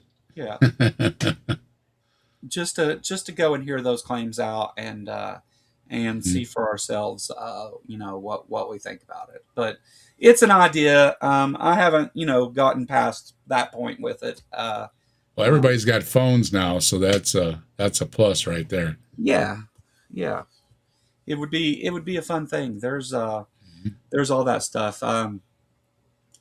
The Christmas marathon that Purple puts on every year. This year, like I said, we're going to do it on a regular day and time that I usually do a political show, but we're not going to talk politics. Instead, I've got like a murder mystery, a Christmas murder mystery from my hometown that I'm going to talk about, and a mob, and it has all the things. And someone earlier mentioned something about people believing Charles Manson. Charles Manson's from Ashland, Kentucky, also. But Just can't get away from it, can you? yeah, along with Chuck Woolery I and the Judds. I see a bunch of non-carnivores for Christmas. I've been non-carnivore lately too. Meat is one of those things that doesn't taste really good.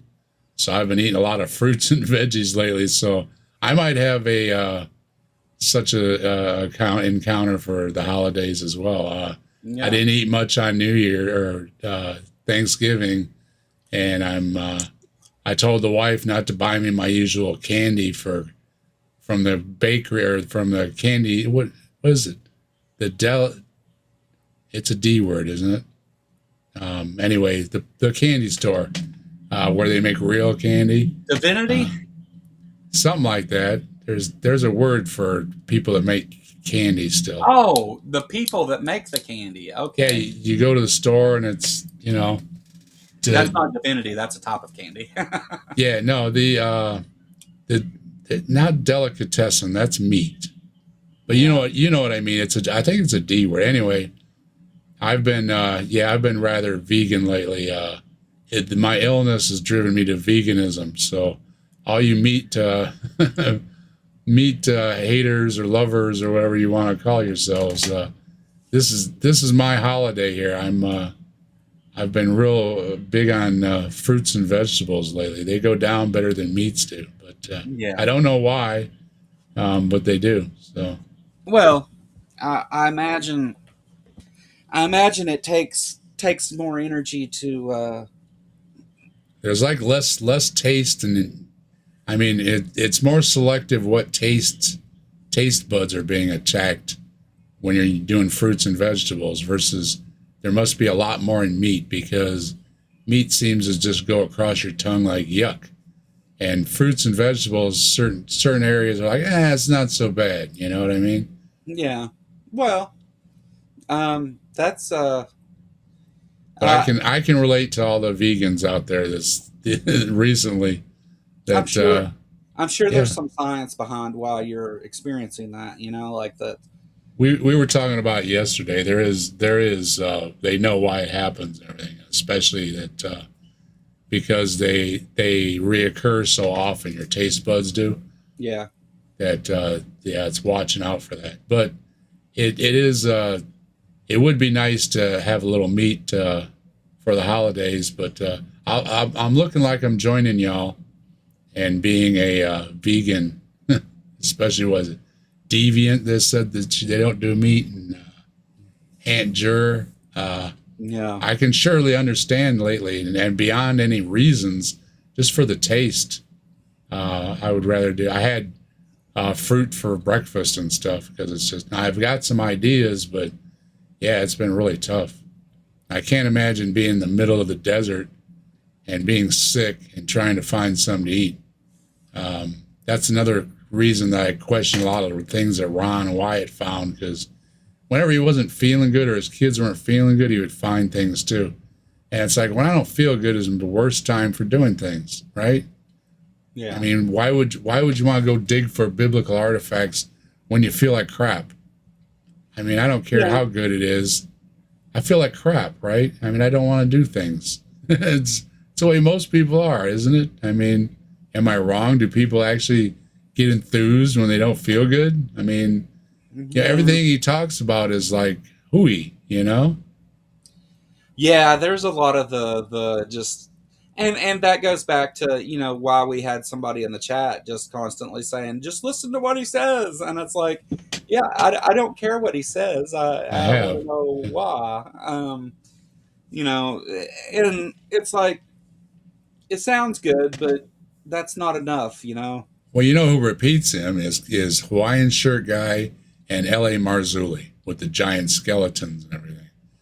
Um, because they're all in the same belief group. You want to call them YAC or Seventh Day or whatever, where they will not only take things literally, but they will pick out their own things to literally take true from the religion or the Bible. And that's what LA does, and that's what Hovind does. And I've seen them both doing it right from, you want to call which one did it first, it doesn't matter. But it's the Ron Wyatt playbook. You just make up things, you repeat it, and even if it's not in the book, you just say, somebody that saw it, which is what LA and Hovind do about Ron Wyatt, is they say, well, this guy claimed it, right? He didn't say he had photos or what, but he claimed it. And I've met the guy, and like somebody, his daughter or somebody was talking about, is that why she holds him credible? Is because he said so. Well, yeah. So, well, who is he? And like you said, he's an I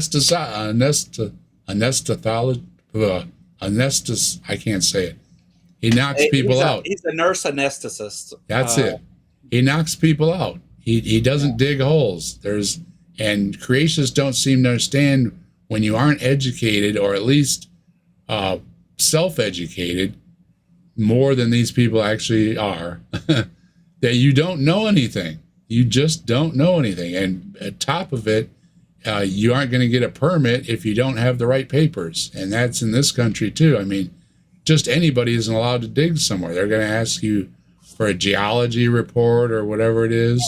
They want to know you at least know the process associated with that branch of science. Yeah, not which end up is the shovel, right? Yeah, you're not going to go out there and just dig random holes and say, I'm an archaeologist, Yeah, collapse the road while you're at it, and somebody's house, or I mean, some of these people, they, and it's the same thing with the creationists, where they push that, well, they won't let me test this.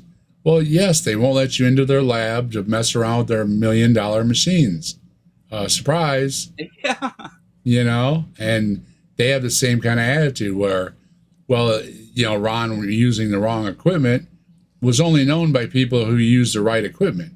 Yeah. I the lay people go, yeah, wow, he's using some stuff with wires on it without having any clue that, yeah, but that's the cheap stuff, or, that's not the detailed equipment, you know what I mean, that you should be using. Yeah. I can't go down to the hospital and ask to borrow the MRI machine for an hour, right. because I prayed and Jesus told me to go do it. Like, if I go in there with that excuse, they may end up keeping you. I mean, like the On the top floor. and I'm not trying to make light of people with mental illness. I'm just trying to say, Yeah. like, like, you can't just go and claim to be a thing and expect the antiquities department to just let you dig holes wherever you want because you say you were sent by And, Jesus. and that's why the peers won't even mock Ron Wyatt, and they know better. They know that if any of them, with church papers or not, if they were all in the same pews or not, get off the airplane and ask for a permit to start digging around Israel, they aren't going to get one. Yeah. And even if they put in in advance, they're not going to get one. They're not qualified. I mean, there are people that are qualified that have been waiting for years and years on these lists, and they aren't getting their permit. And these people really think, it's like I say, they want to, like you were talking about, well, I want to take an MRI home with me and check it out and see if it really works, You don't know, you don't have a clue what you're doing. You know what I mean? I'm sure you couldn't even touch the software for it, and you want to mess around with the millions of dollars worth of equipment. Yeah. No, but somewhere in their mind, they think that that's justified, and it's justified because, like you say, you can't possibly poke fun at their religion. Well, sure you can if they want to mess around with $1 million MRI machine. You know what I mean? And or however much they cost. I don't know. Probably more than that. But yeah. I know that the VA was having one replaced, and it was like they had to like the whole thing of getting the machine in there was like well over $2 million to get it. They are definitely big pieces of equipment. I've been in them, and they had to take out the whole wall and all kinds of shit to get it in there. Oh yeah, they're in their own wings, so I'm imagining that's how they get the stuff in and out. It's right through the wall or the roof or something. Yeah. Because you have to go off into your own wing where the radiation and the MRIs and the what else they call them. What's up, G? All the names of them, anyways, the scans and everything are all in their own wing because it seems that that's the easiest way to get them in and out of there. Yeah. I mean, there's also some like there might be some radioactive considerations also. Yeah, you don't want them right next door to somebody else, right? I mean, if an MRI machine, because you're talking about first of all very strong magnets, and then you've also got helium under extreme pressure. Oh yeah, and you've got a big room and the people leave you alone in this big room to go into another room and lock themselves in their safe room. Yeah, there is some danger involved. And like when they're doing my drugs, even they put on an outfit because they don't want that stuff on their scrubs or anything. So there's a lot of precaution going on there. Yeah, and they leave you all, like me and Mike and I were joking, but they leave you all alone in the room. Everybody else skedaddles, but they leave you in there, and you're like, hey, wait a minute. Am I going to be okay? And I mean, even that's not even a fair comparison, because at least you can put a price on an MRI machine. It can be replaced. When you're talking about going out into these ancient sites and just digging all willy-nilly, you're destroying things that can't be replaced, that can't be fixed. Things you can't even see. I mean, they might be that small, and you just ruined them. Especially when you don't know what the fuck you're looking at. And you just turn something into dust by, stepping in the wrong place. Absolutely. Yeah. So that's why they don't see their own ridiculousness. You know what I mean? They're giving me this person in the chat was giving us a hard time. We're not the one that deserve the hard time. It's this ridiculous person that deserves a hard time. Why aren't you showing any semblance of responsibility? You know what I mean? You're intentionally being ridiculous. You're intentionally going against models that have been in place prior to this person's existence. I mean, archaeologists for a while now have known better than to ruin things. Yeah. And it just reassembling skeletons and it just becomes so hard and everything. It's so much easier if you don't mess it up to begin with. And that's what they've discovered in the last century, going into other countries and just pilfering things, is that it's much better to take your time with the pick and the paintbrush than it is to go in with a jackhammer. Absolutely. Yeah. All right. Well, what do you say we wrap it up, Dave?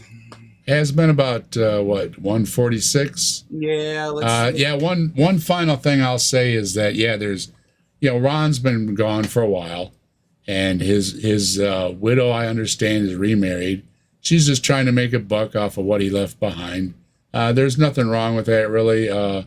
If you're on a sideshow or whatever, but when you're making this stuff out to be historical and everything, and not just Ripley's or whatever, yeah, it's kind of laughable. And when you listen to the guy, Joe and I have listened to the guy, and I listened to him this morning. I was chuckling at some of his stuff this morning.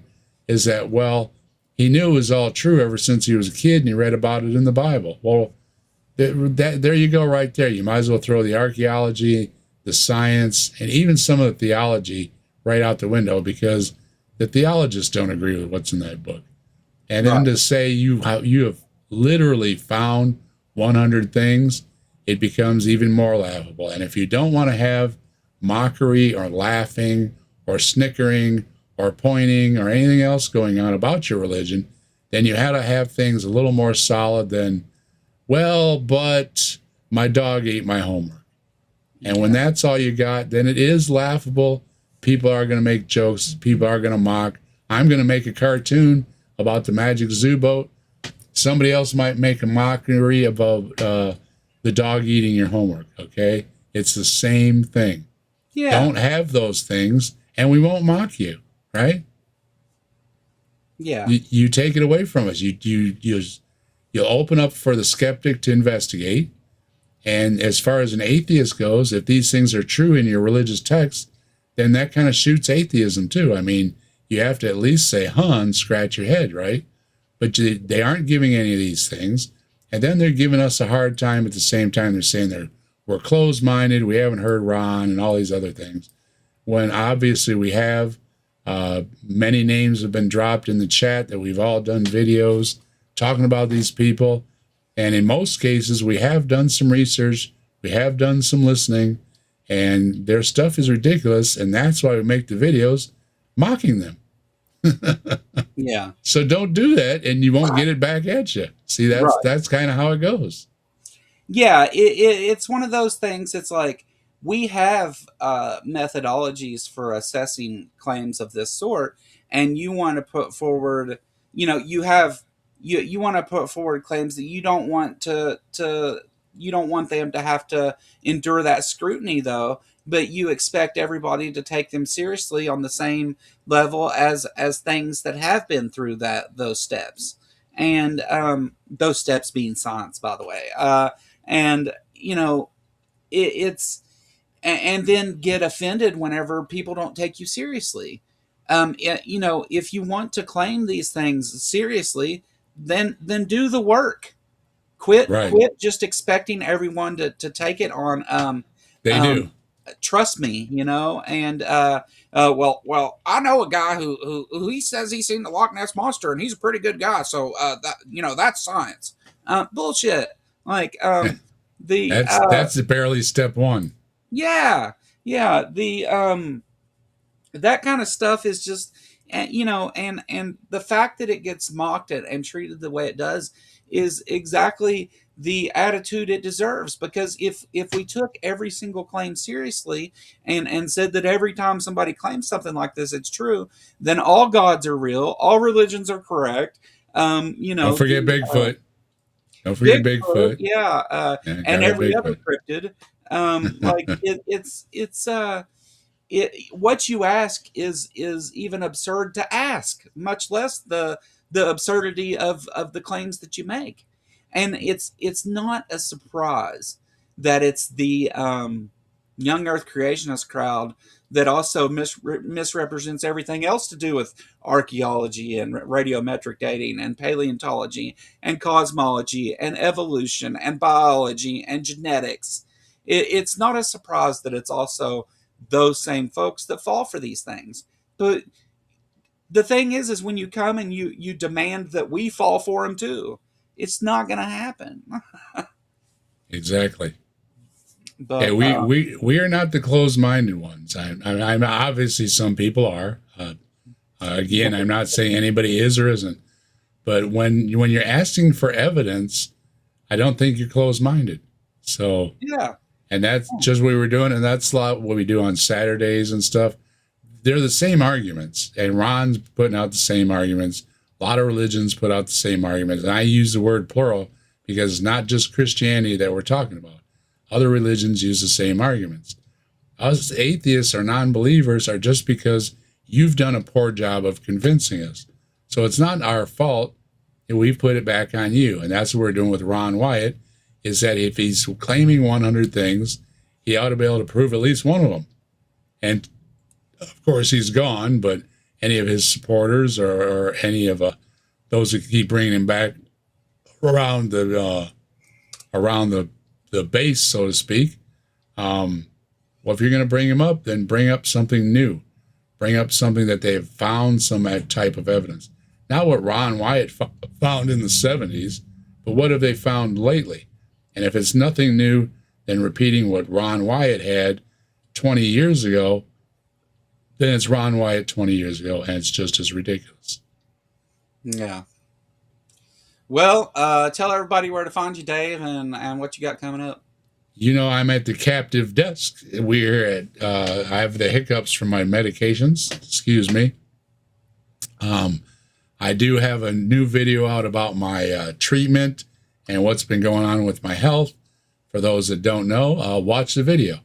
Otherwise, I'm here and there, like doing things with Joe, and we are on, try to be every Saturday with a group of atheists. Again, not talking about the new arguments, but that they're still using the same old worn out arguments. So we take them on. We do have some laughs. We do some mocking. And again, if you don't want that, then give us something better to examine. And we also, at the same time, we aren't making it personal. We're saying, hey, your video could be that much better if it wasn't a rehash of something like a guy in a Hawaiian shirt is the one to listen to when he's not. So check him out. Stop by and see us. We have a good laugh. We do take these things to heart, but we don't take them too seriously when we've heard them 50 times already. Sometimes even more with those of us that have gray hair. And for those of us that are asking about Simos, Simos is still around. We hope to have Simos back with us soon. The rest of us, generally speaking, we're a bunch of old people, so bear with us when something happens, but we try to be there for you every Saturday.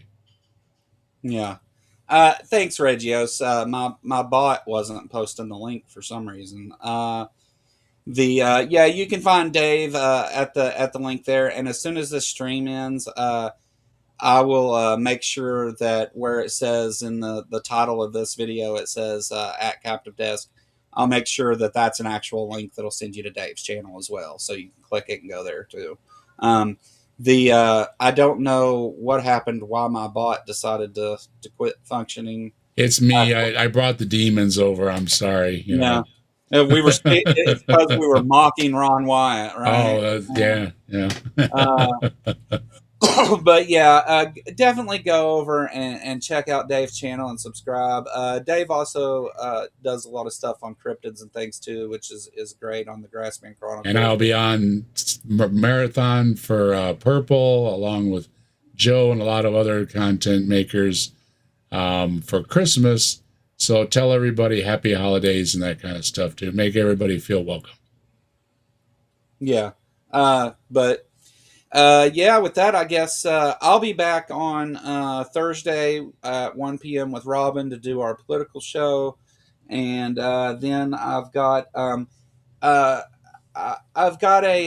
author that was supposed to come on yesterday or Saturday rather, and we were going to talk about his book. And I've had to reschedule that for this coming up Saturday, but he'll be here this Saturday. We're still going to give away books and do all that stuff. So come hang out for that, and it'll be a fun thing. So that's all I got. Thanks for coming, everybody. If you like the show, like and subscribe.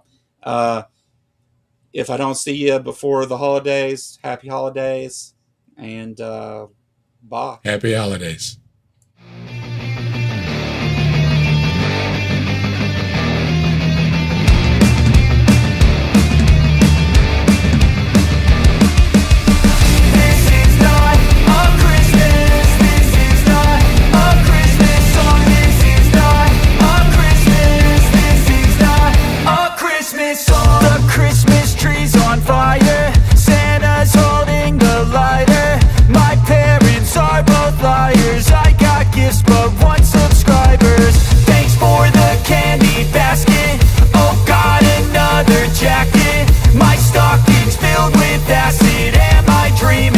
Just happened.